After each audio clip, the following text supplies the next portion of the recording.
Este jueves, en Turno AM, conversamos con Alfredo Moreno, exministro y actual copresidente de la Comisión para la Paz y el Entendimiento, sobre los principales desafíos políticos que enfrenta el país en este contexto electoral.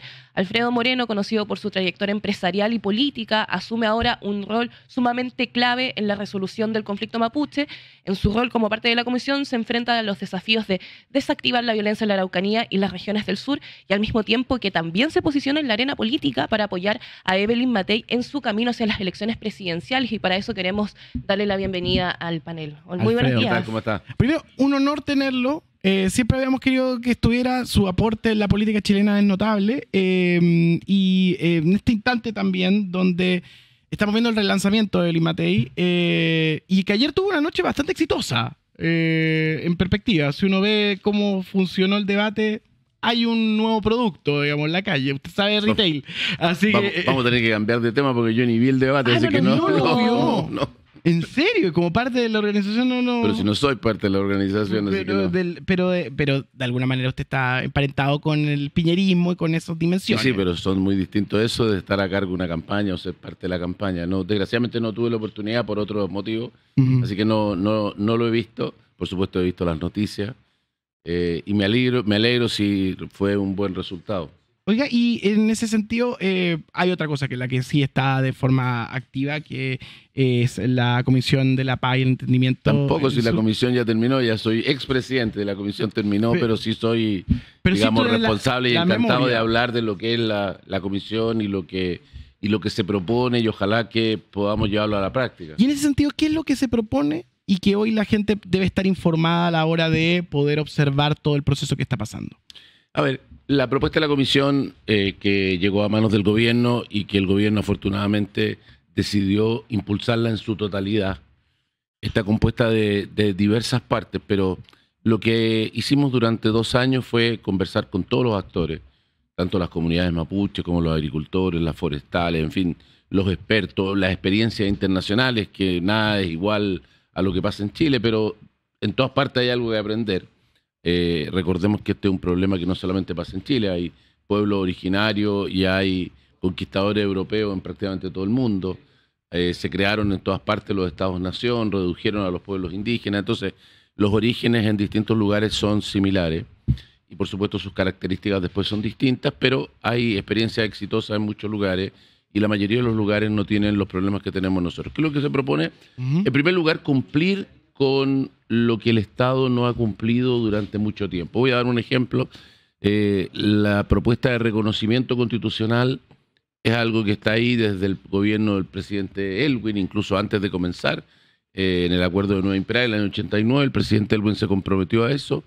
Luego todos los gobiernos que han habido hacia adelante han reiterado la misma cosa, y ahí duerme el sueño de lo justo el proyecto en el Congreso. No es una cosa tan compleja, porque en el segundo proyecto constitucional la comisión experta que representaba a todos los sectores propuso y se incluyó en la segunda propuesta, una propuesta que fue aprobada por unanimidad. Es de tal manera que hay un texto que uno podría acercarse. Lo que propone la comisión es muy similar a eso. Eso es lo que el gobierno acaba de presentar y espero que el Parlamento pueda avanzar. Y así como eso, hay una serie de cosas que están pendientes, el Consejo de Pueblo, en fin, y otras cosas que tienen que ver con cosas que el Estado comprometió. Se hizo consulta indígena, se le preguntó a las comunidades estuvieron de acuerdo, y después duermen el sueño de los justos, y esto es parte del problema que tenemos de un Estado en que la gente no confía porque no cumple.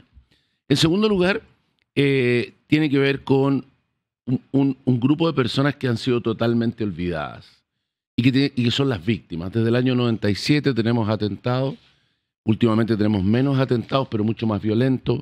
Hemos visto la muerte de los 3 carabineros, por ejemplo, en el Día de los Carabineros el año anterior. Hemos visto recién la muerte impresionante, porque están los videos de cómo sucedió, de un trabajador de una empresa forestal, con un herido también bastante grave. Entonces, tenemos un grupo de personas que aparecen en la televisión, en los medios. Ese día llegan las autoridades y 2 días después todos nos olvidamos y esperamos el próximo. Claro. Pero esas personas quedan solas, quedan sin saber cómo reiniciar su vida, porque perdieron los bienes materiales, sus máquinas, su casa, o peor aún, perdieron un ser querido o quedaron ellos con una discapacidad muy importante y se sienten completamente solos. Entonces hay una propuesta que afortunadamente también ha sido tomada. Ayer alguna de las personas del gobierno dijo que antes de fin de año va a estar en el Parlamento. La comisión propuso incluso el borrador de un proyecto, así que es fácil de llevarlo a cabo, que lo que hace es decir, bueno, desde el año 97 hay víctimas, no podemos resolver este problema olvidándonos de algunas de las víctimas. Y estas son víctimas muy importantes.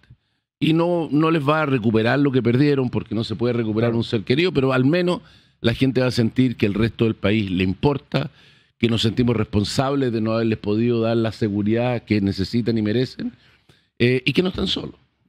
Entonces, eso es una segunda parte. Y lo tercero tiene que ver con las políticas públicas que se han desarrollado respecto del pueblo mapuche, que particularmente tiene que ver con la entrega de tierras, donde hay un cambio muy importante en cómo se desarrolla eso, en particular en las 4 regiones donde está el conflicto, entre Arauco y, digamos, los lagos.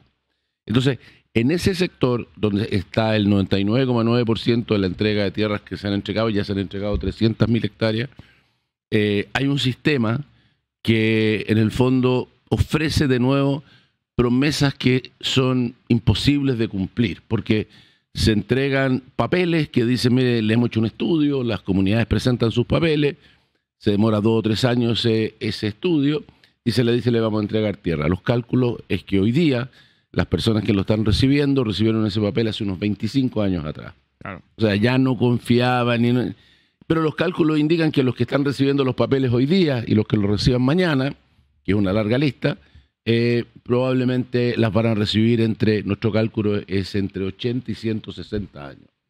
Es decir que estamos de nuevo entregando papeles, no resolviendo los problemas. La tierra que se recibe además tiene una cantidad enorme de limitaciones respecto de cómo tienen que organizarse ellos como comunidad. Se les obliga a firmar una cierta forma de estructura legal de cómo deciden, que nada tiene que ver con cómo se organizan ellos. Estos son comunidades familiares, digamos. Pero tienen que firmar un estatuto que les obliga prácticamente a tener unanimidad en todo. Se les prohíben todo tipo de contratos y por lo tanto el impacto para ellos de este tremendo aporte que se hace, ¿no es cierto?, de entregar estos bienes, resulta al final ser muy limitado porque no se puede usar. Entonces también hay cambios muy importantes en esta materia, en cómo se entrega, qué tierra, qué otros bienes podrían ser alternativos, porque también la presión sobre la tierra es un ente finito, produce un conflicto enorme con las personas que hoy día son propietarios de esa tierra. Alfredo, entonces hay que enfrentar esto con los ojos abiertos y está la propuesta ahí con detalle. Alfredo, justamente sobre eso, usted ha dicho que hay más de 700 comunidades esperando tierras y que el proceso puede tardar hasta 25 años y la desconfianza es enorme, también lo ha dicho usted. ¿Cómo se le pide paciencia y confianza a un pueblo que lleva tal vez décadas esperando mientras la violencia sigue escalando? ¿Cuál sería el primer paso para empezar a desactivar esa confianza? Bueno, yo creo que como todas las cosas que requieren confianza, el primer paso es discutir con la verdad. Y lo que ha hecho la Comisión es poner frente a las comunidades mapuche y frente al país cuál es la realidad en esta materia. Increíblemente, mire, solo por mencionar, el objetivo de la Comisión, de acuerdo al acuerdo de todos los partidos más el gobierno, desde el Partido Republicano hasta el Partido Comunista, en el punto 1, lo que se nos pidió fue hacer un catastro de las tierras que se habían entregado. O sea, ni siquiera el Estado tenía un buen catastro de lo que ya había hecho. No hablemos de lo que no ha hecho. O sea, este es el punto en el cual, de la manera, digamos, poco efectiva en el cual se ha llevado a cabo esto. En segundo lugar, no solamente hay 700 comunidades que ya tienen este papel, pero tenemos otras 1.300 comunidades que están en el proceso y un dato, ¿no? A la inmensa mayoría, el 97% de los que lo solicitan le entregan el papel. El papel es gratis, ¿no? Hay un tema que me parece que es importante en su calidad de alguien que ha tomado una expertise en estos estudios, en temas que tiene que ver con respecto a el diálogo. Y sobre ese diálogo usted fue crítico con Elisa Loncón en un momento. Dijo que es mejor no arrogarse la representatividad del pueblo mapuche, no tiene líderes únicos. ¿Qué descubrió en su camino dentro de esto culturalmente sobre nuestros pueblos indígenas y que tienen como características culturales? Bueno, todos los pueblos indígenas tienen características muy distintas. Claro. En el caso del pueblo mapuche, que es el principal número por lejos del orden del 10% de la población chilena. Es un pueblo que no tiene Estado, ¿no? Es un pueblo que no tenía un presidente, para ponerlo en los términos de lo que sería la civilización occidental o un parlamento, sino que se juntaban para defenderse, se juntaban para parlamentar, en este caso, por ejemplo, con las autoridades españolas o las autoridades chilenas, pero en el resto tú tienes comunidades que tienen su propio idea. Y en el caso de Elisa Loncón, recordemos lo que sucedió, ¿no? Se hizo un sistema donde habían escaños reservados para representantes indígenas que terminaron teniendo, que eran 17, en el primer proceso estoy hablando, en el primer proceso, lo cual significó que en el fondo el voto indígena tenía un valor muy superior, porque elegían, con pocos votos, elegían 17, mucho más que lo que elegía el resto de las personas, no sé qué. Y luego de eso se hizo una propuesta que en teoría, de acuerdo a lo que se señalaba, era una cosa muy impresionante, además una mujer indígena como presidenta de esa convención, donde se suponía que estaban todas las cosas que las comunidades indígenas solicitaban. Y resulta que cuando se fue a la votación, las votaciones en contra más altas son exactamente correlacionadas con donde hay más población indígena. Así es. O sea, en lugares como Tirúa, en fin, fue abrumadora el rechazo a esto. Entonces, por eso el trabajo de la comisión fue tan largo. Nosotros nos juntamos con más de 5.000 personas e instituciones durante 2 años, porque no podíamos conformarnos con lo que nos decía una persona o una organización, sino que teníamos que hablar con distintas comunidades en distintos lugares. Es distinto la gente que está en la cordillera que en la costa, la gente que está en el extremo sur con el extremo norte, distintas personas, por ejemplo, los que viven en sectores más urbanos que los que están en los sectores más rurales, y cada uno tiene su propia opinión. Algunos, por supuesto, coinciden con lo que pueda pensar una persona como Elisa Loncón, y otros tienen opiniones radicalmente diferentes, como está demostrado, insisto, en sus votaciones, en las encuestas. Las mejores encuestas, por si a alguien le interesa esto, son las que realiza el CEP, que las hace regularmente, que van directamente a lo que son las poblaciones indígenas mapuches de esa zona, que las hacen con mucho profesionalismo, y ahí uno puede mirar qué son, en base a encuestas, qué es lo que piensan. Pero nosotros fuimos a hablar con las personas directamente, y no solamente con las comunidades mapuches, sino que con los que conviven todos los días, ¿no? Con agricultores, con forestales, con los grupos religiosos, en fin. Claro. Elisa Loncón para muchos representa una crítica de fondo que muchos ponen, que muchos en el mundo mapuche comparten, que esta comisión tal vez es una solución desde Santiago, tutelada por el poder económico y político, y que no está representando actualmente la autonomía de las naciones originarias. ¿Cómo usted le respondería a estas críticas, que es mucho más profunda que la figura de Loncón? Sí, bueno, mire, en primer lugar, lo primero es la constitución de la comisión. La constitución de la comisión es una cosa realmente muy novedosa si uno lo mira respecto del pasado. La mitad de los miembros de la comisión son mapuches. En segundo lugar, los miembros que son mapuches son destacadísimos dirigentes mapuches, partiendo por el senador Huenchumilla, que ha sido, digamos, probablemente una de las personas mapuches de mayor relevancia en la política. Siguiendo por Adolfo Millabur, quien fue convencional constituyente junto con Elisa Loncón dentro de la misma convención, y votó todo igual que Elisa Loncón mientras fue miembro de esa convención. La Emilia Nullao, diputada mapuche por también la parte más sur de estas regiones que estamos hablando.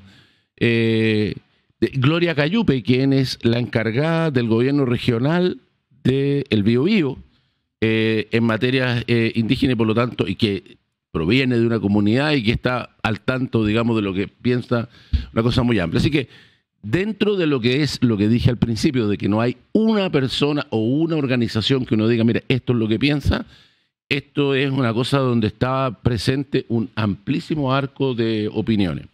Segundo, tenía un amplísimo arco de opiniones también desde el punto de vista político, porque estas personas fuimos nombrados con el acuerdo, no del gobierno, sino que del gobierno y del Partido Comunista hasta el Partido Republicano, una cosa completamente inédita. Los 19 partidos con representación parlamentaria estuvieron de acuerdo en estos integrantes, en qué es lo que había que hacer, en cuáles eran los plazos, qué es lo que no había que hacer, en qué temas no teníamos que meternos, qué era la consulta que se nos hacía. Y en tercer lugar, debo decir que esto es un paso dentro de un proceso. Esto es una propuesta, yo encuentro muy impresionante que esa gente tan diversa, tan distinta y con opiniones a priori tan diferentes, básicamente en casi todo llegamos a un acuerdo unánime las 8 personas, de izquierda, de derecha, mapuches, no mapuches, de qué es lo que hay que hacer, y en otros 7 de 8. Entonces, en otros aspectos. Entonces, un acuerdo muy amplio que no hemos tenido en otras cosas. Y segundo, este es un primer paso. ¿Cuál es el segundo paso? El que estamos ahora, que es preguntarle ahora a las comunidades indígenas. Las comunidades indígenas van a tener un proceso que va a durar a través de la consulta. Que ha sido criticada. Por eso sería muy bueno saber. Exacto, pero solo para terminar lo anterior, la consulta es el momento en el cual ahora se va a ir a las bases, llamémosle, ¿no? No solamente a los dirigentes, a las Elisa Loncón o a las personas que yo he mencionado, que fueron parte de la comisión u otros, se va directamente a todas y cada una de las personas y comunidades que hay en estas 4 regiones. Y se les dice, mire, vamos a tomar un periodo largo. La consulta funciona, es reglada por una ley, por un decreto. Así se discuten todos los temas con los pueblos indígenas, de acuerdo a las normas en Chile. Y en esa consulta, primero se ponen de acuerdo cómo se va a conversar, dónde se van a reunir, en qué horario, quiénes van a asistir, cómo se va a hacer. En segundo lugar, viene una segunda etapa en la cual se les dice, bueno, esta es la propuesta. En tercer lugar, se les entregan recursos para contratar profesionales para que ellos durante un periodo de varios meses puedan estudiar la propuesta y puedan poder entenderla y además de eso poder dar su opinión, decir, estoy de acuerdo, no estoy de acuerdo, y incluso decir, bueno, yo tengo una contrapropuesta, o me gusta la propuesta pero quisiera agregarle tal cosa. Y luego viene un proceso de diálogo, es decir, podemos encontrar entre lo que yo le propuse y las contrapropuestas o ideas que usted me está diciendo, algo que pudiera ser superior a lo original y se llega a ciertos acuerdos o no. Pero ahí está la opinión, digamos, y luego de eso, tercer o cuarto paso, se va al Parlamento. Y en el Parlamento, el resto de los chilenos, que tienen mucho que decir naturalmente de esto, aquí la población en ese lugar, por ejemplo, incluso en lugares como la Araucanía, donde hay una altísima población indígena, es del orden del 30% de la población, pero hay un 70% de la población que no es indígena. Entonces, también hay que representar al resto del país en esta materia y eso se hace a través del Parlamento. ¿Y usted cree que la consulta indígena es la forma de avanzar en la solución del conflicto? ¿Es el paso? O sea, yo creo que es la manera de hacerlo y realmente yo creo que más que las críticas que pudieran haber, a mí lo que me llama la atención es el momento de la crítica, porque la crítica se hace antes de que se inicie la consulta, porque o bien no se ha iniciado cuando se hicieron las críticas, o bien se hacen cuando se está en la primera etapa, que es lo que se llama la etapa, digamos, de planificación. Es decir, se juntan, no se dice cuál es la propuesta, simplemente se dice, oiga, ¿en qué sede nos vamos a juntar? ¿En qué horario? ¿Cuántas veces? En fin. Y lo que hace un grupo de personas es decir, oiga, no se junten. Pero ¿cómo podemos avanzar si no nos juntamos a conversar? Claro. ¿Cómo podemos dar una opinión sobre un tema realmente es complejo? O sea, recordemos la reacción inicial de agricultores y de otros inicialmente que era muy negativa, sin ni haberlo leído, porque lo dije, porque lo vi en una cosa de redes sociales. Es un tema complejo, hay que leerlo, hay que estudiarlo, hay que analizarlo, hay que entender el problema para poder tener una opinión. Y resulta que hay gente sin ni siquiera conocerlo, sin ni siquiera haberlo leído, y sin analizarlo y sin darse el tiempo, dice, mire, no nos juntemos. Entonces, si no nos juntamos para discutir con este procedimiento reglado que da apoyo profesional, que da tiempo, y donde uno puede decir lo que quiera, si puede decir que está de acuerdo, desacuerdo, puede proponer otra cosa, si hay alguien que tiene una mejor idea, encantado, ¿dónde está la mejor idea? Estamos junto a Alfredo Moreno. Me voy a permitir preguntarle amablemente si me permite ingresar al mundo y a la arena política por su experiencia. Tengo una duda. Sí, pero solamente me gustaría terminar el tema anterior y complementar con decir que desgraciadamente yo lo lamento porque, digamos, esto ha caído, a diferencia de cuando partió, caímos en el medio de la cosa electoral, que es el tema que tú quieres hablar ahora. Entonces, bueno, o sea, desgraciadamente había otra vibra hasta que empieza la elección. Exactamente, claro. Entonces, y no porque la gente sea diferente, no es que sean ni mejores ni peores, sino que los candidatos de todos los colores están en un momento en el cual tienen que dar a conocer su posición en frases cortas, si la gente los persigue más de acá o más de allá, pueden tener más votos o menos votos. Y bueno, eso es lo que prima, eso es lo que está en la campaña. Este tema, lo que logramos al inicio, y en parte se ha logrado todavía, es que tratar de que no entre en ese campo. No es que no haya que discutirlo políticamente, por supuesto. Lo tienen que discutir las comunidades, lo tiene que discutir el Parlamento, y por supuesto que pueden haber distintas opiniones, y yo respeto enormemente personas que pueden estar a favor, en contra, después de analizarlo. Pero requiere estudiar el problema, poner la buena voluntad que requiere un conflicto que ha tenido tantas muertes y tanto daño. O sea, aquí no estamos hablando de una cosa trivial, no estamos hablando si hacemos un camino para la izquierda o para la derecha, si hacemos una carretera doble vía o no sé qué, en fin, si hacemos una estatua para el señor A o B. Aquí lo que estamos hablando es cómo detenemos la muerte de personas, cómo terminamos la pobreza, el abandono, la discriminación que sufren estas comunidades. ¿Cómo construimos un país unido que supere que es lejos el principal conflicto que Chile tiene? Interesante, porque hoy lo que podemos ver, bueno, le confieso que leí Piñera en Jaque, el libro de Paula Catena y Gloria Faunde, donde usted aparece destacado y como... Tampoco lo leí, oiga, está mucho más avanzado que yo. Es que me encanta, si la cuestión es entretenerse. Ya, pero lo vamos a leer. Es entretenido, ¿sabe? Es bueno. Ya, lo vamos a leer. Y dentro de eso también sitúa a una derecha que podemos tener un montón de análisis, discrepancias y otros, que por lo menos tiene un proyecto de ser más liberal, que es la que hoy trata de encarnar Evelyn Matei, y la que yo creo que usted tiene en traje. En ese camino también hoy se ofrecen otras derechas y otras alternativas, como la de José Antonio Kast, la de Johannes Kaiser, etc. Entonces le quiero hacer la pregunta: ¿por qué su candidata? Espero que siga siendo su candidata, hasta esta hora sigue siendo. Sería la mejor alternativa, en especial después de que anoche vimos 8 candidatos y vimos varios sabores de derecha y de izquierda. Entonces, por derecha le tengo que preguntar por qué su candidata es mejor que los otros.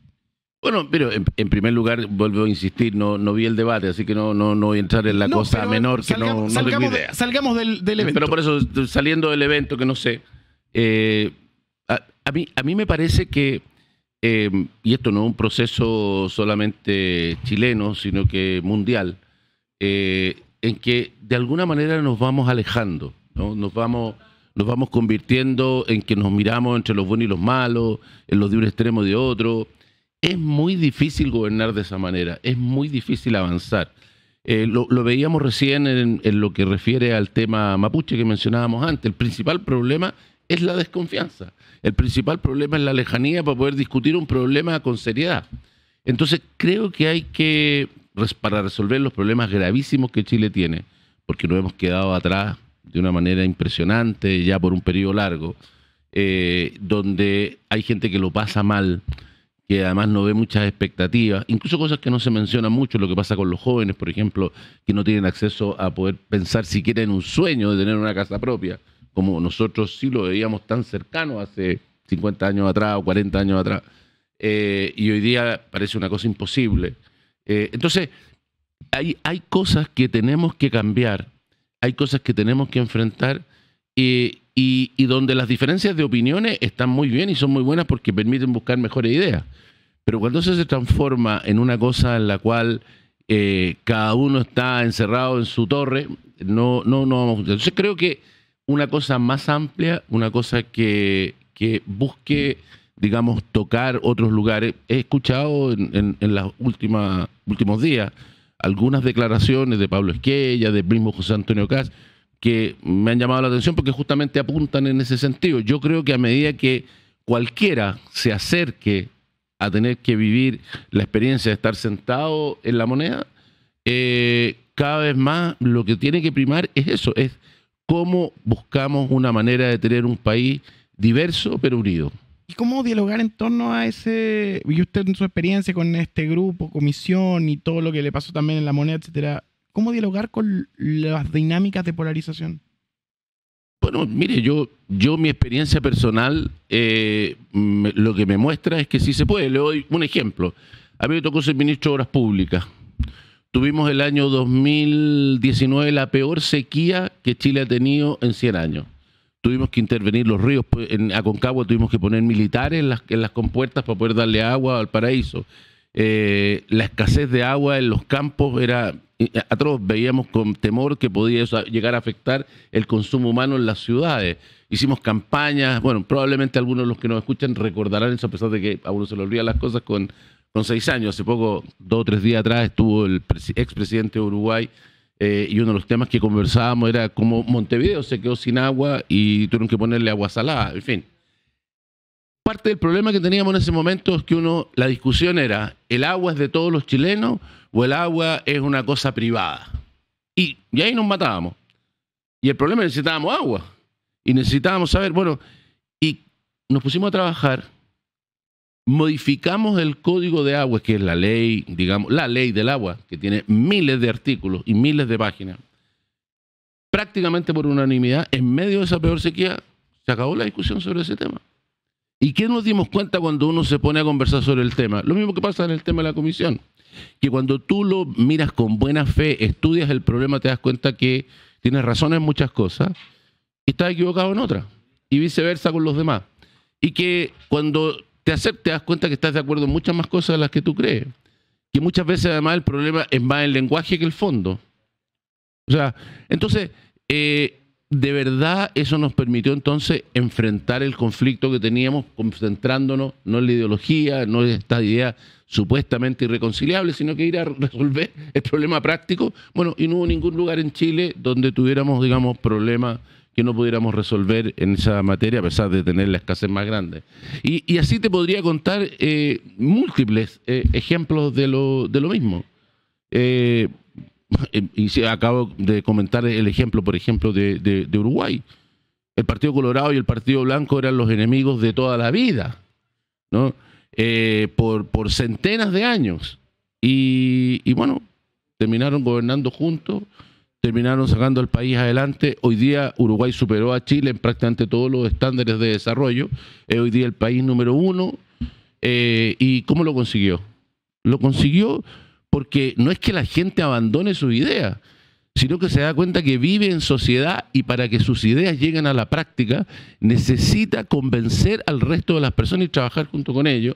Y si quiere realmente encontrar la verdad y las mejores soluciones, tiene que aprender que los que están al frente también tienen buenas ideas. Alfredo Moreno esta mañana dialogando con nosotros en Turnos AM. Muchas gracias, don Alfredo, por este diálogo que nos ha regalado. No, gracias a ustedes. Gracias. Ponte serio, oye. Lo serio no quita lo contento. Pero sí, esta es una gran noticia para Chile. Una que estábamos esperando hace tanto tiempo. Hoy somos nosotros, los beneficiados, los encargados de compartirla con ustedes. Las pensiones van a subir. Las jubiladas y jubilados al fin podemos sentir que Chile está cumpliendo. Y desde este septiembre va a subir la PGU. A esos que trabajaron toda la vida y no les alcanza ni para remedios. Y desde enero, con el Seguro Social, comenzarán a aumentar las pensiones entre un 14 y un 35%. Además, subirán las pensiones de las mujeres, haciéndolas más justas porque siempre vivimos más. Y ojo, que esta buena noticia también es para las y los jubilados del futuro. Conoce más sobre esta buena noticia en lareformadepensiones.cl. Gobierno de Chile. Chile avanza contigo. Qué lindo. ¿Yo? La noticia, pues.